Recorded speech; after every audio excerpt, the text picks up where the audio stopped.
आज हम सुनेंगे सोमवार की व्रत कथा। प्राचीन काल की बात है। एक गांव में एक साहूकार रहता था। साहूकार बहुत धनी था, लेकिन उसकी कोई संतान नहीं थी। साहूकार अपने वंश को लेकर हमेशा चिंतित रहता था। साहूकार भगवान शिव को प्रसन्न करने के लिए सोमवार का व्रत रखता था और व्रत के दौरान भगवान शिव पार्वती की पूजा करता और शाम को शिवलिंग पर दीपक जलाता था। साहूकार की पूजा अर्चना को देखकर एक दिन माता पार्वती ने भगवान शिव से कहा, हे प्रभु, ये साहूकार आपका परम भक्त है। प्रति सोमवार को विधि विधान से आपकी पूजा करता है। मुझे लगता है कि आपको उसकी मनोकामना पूर्ण करनी चाहिए।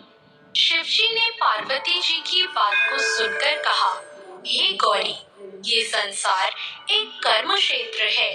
जैसे एक किसान अपने खेत में बीज बोता है तो कुछ वक्त बाद उसे पेड़ मिलता है, उसी तरह इस संसार में आदमी जैसा कर्म करता है उसे उसका वैसा ही फल मिलता है।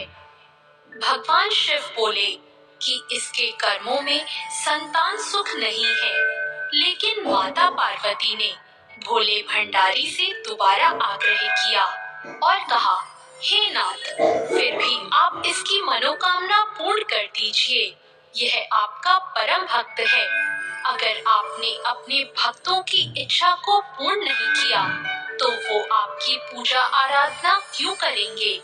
माता पार्वती के इतना आग्रह करने पर भगवान शिव ने कहा, यह साहूकार बहुत धनवान है और इसके कोई पुत्र नहीं है, इसलिए ये सदैव चिंतित रहता है। लेकिन इसके भाग्य में संतान योग भी नहीं है, लेकिन तुम्हारे आग्रह करने पर मैं इसे पुत्र प्राप्ति का वरदान दे देता हूँ। लेकिन इसका जो पुत्र होगा वो केवल 12 सालों तक ही जीवित रहेगा।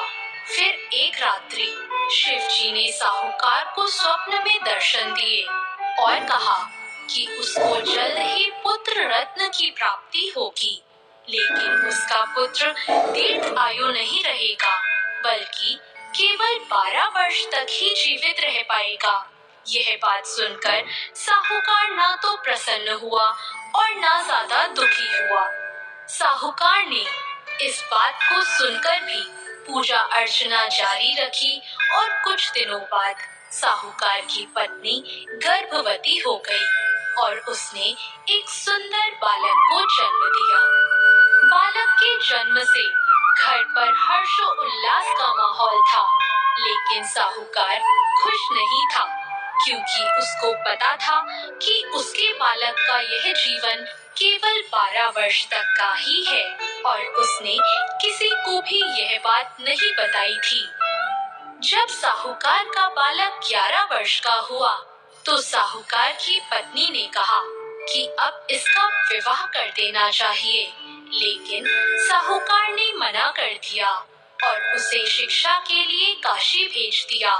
साहूकार ने बालक के मामा को बुलाया और पैसे देकर उन्हें बालक के साथ काशी जाने का आदेश दिया।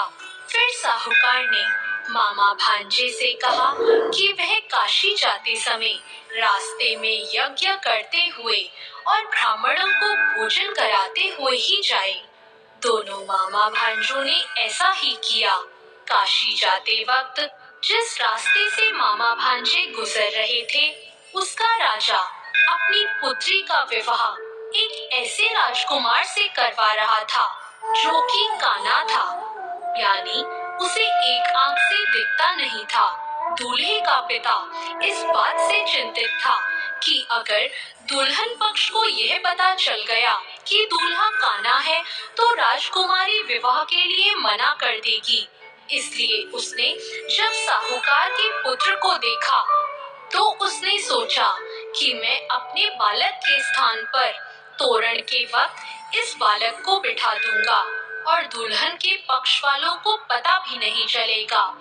दूल्हे के पिता ने साहूकार के पुत्र को इस बात के लिए राजी किया इस तरह साहूकार के उस लड़के दूल्हे के कपड़े पहने और घोड़ी पर चढ़कर तोरण की रस्म पूरी की।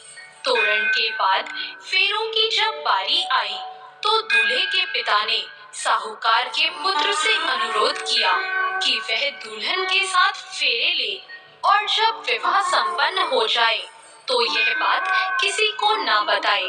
मामा भी राजी हो गया और विवाह समारोह भी निपट गया और शादी संपन्न होने के बाद मामा भांजा काशी के लिए प्रस्थान कर गए। परंतु साहूकार के पुत्र ने दुल्हन के कपड़ों पर लिख दिया कि तुम्हारी शादी मुझसे हुई है, लेकिन जिसके साथ तुम जाओगी वह एक आंख वाला आदमी है और मैं काशी में शिक्षा ग्रहण करने जा रहा हूँ। जब राजकुमारी ने यह बात पढ़ी तो उसने राजकुमार के साथ जाने से इनकार कर दिया और अपने पिता से कहा, यह मेरा पति नहीं है, मेरा पति शिक्षा ग्रहण करने काशी गया है। जब सब जगह यह बात फैल गई तो मजबूरी में दूल्हे के पिता को सारी बात बतानी पड़ी और दुल्हन के पिता ने भी अपनी बेटी को भेजने से इनकार कर दिया। इधर मामा भांजे दोनों काशी पहुंच गए और बालक शिक्षा ग्रहण करने लगा और मामा ने यज्ञ कराना भी शुरू कर दिया। जब साहूकार का पुत्र 12 साल का हो गया तो एक दिन वो अपने मामा से बोला कि उसकी तबीयत ठीक नहीं है और वह सोने अंदर जा रहा है। साहूकार का पुत्र अंदर सोने गया और उसकी मृत्यु हो गई। कुछ देर बाद जब मामा अंदर पहुंचे, उन्होंने जब अपने भांजे को मरे हुए देखा तो वो बहुत दुखी हुए, परंतु वह रो नहीं सकते थे वरना उनका यज्ञ अधूरा रह जाता। इसलिए मामा ने वापस जाकर यज्ञ पूरा किया और ब्राह्मणों का भोजन कराने के बाद मामा अपने मृत भांजे को देखकर रोने लगे। उसी वक्त उसी मार्ग से शिव पार्वती गुजर रहे थे। माता पार्वती ने किसी के रोने की आवाज सुनी तो उन्होंने शिवजी से कहा, हे प्रभु, कोई मनुष्य रो रहा है, चलो उसके दुखों को दूर कर देते हैं। शिव पार्वती मामा के पास गए और उन्होंने जब मृत बालक को देखा तो हैरान हो गए, क्योंकि वह भगवान शिव के आशीर्वाद से जन्मा साहूकार का पुत्र था। माता पार्वती ने कहा, हे नाथ, यह तो साहूकार का पुत्र है जिसको आपने केवल 12 वर्ष तक का जीवन दिया था। पार्वती जी ने मृत बालक को देखा तो उन्हें दया आ गई और उन्होंने शिवजी से कहा, प्रभु, आप इस बालक को जीवन दान दे दीजिए, वरना इसके माता पिता जीते जी मर जाएंगे। माता पार्वती के आग्रह करने पर शिवजी ने उनकी बात मान ली और उसे जीवन दान दे दिया। साहूकार का पुत्र जीवित हो गया और मामा भांजे अपने घर की ओर प्रस्थान के लिए चल दिए। रास्ते में साहूकार का पुत्र उसी शहर से गुजरा जहां उसका विवाह हुआ था। दुल्हन के पिता ने बालक को पहचान लिया और मामा भांजों को लेकर अपने महल आ गए। दुल्हन के पिता ने एक समारोह किया और अपनी पुत्री को साहूकार के साथ भेज दिया। जब साहूकार का बालक अपने घर पहुंचा तो उसके माता पिता छत पर बैठे थे और सोच रहे थे कि अगर उनका पुत्र सही सलामत वापस नहीं लौटा तो वे दोनों भी इसी छत से कूदकर अपनी जान दे देंगे। पर उसी समय उसके मामा वहां आ गए और उन्होंने बताया कि उनका पुत्र जीवित है और विवाह करके वापस लौटा है। साहूकार ने अपने बालक को जीवित देखा तो खुशी से उसका स्वागत किया और साहूकार का पूरा परिवार खुशी खुशी अपना जीवन बिताने लगा। जैसे भोलेनाथ ने इस परिवार पर कृपा करी, ऐसी कृपा सब पर करना। तो दोस्तों, कैसी लगी आपको आज की ये कथा? ऐसी और कथाओं के लिए हमारे चैनल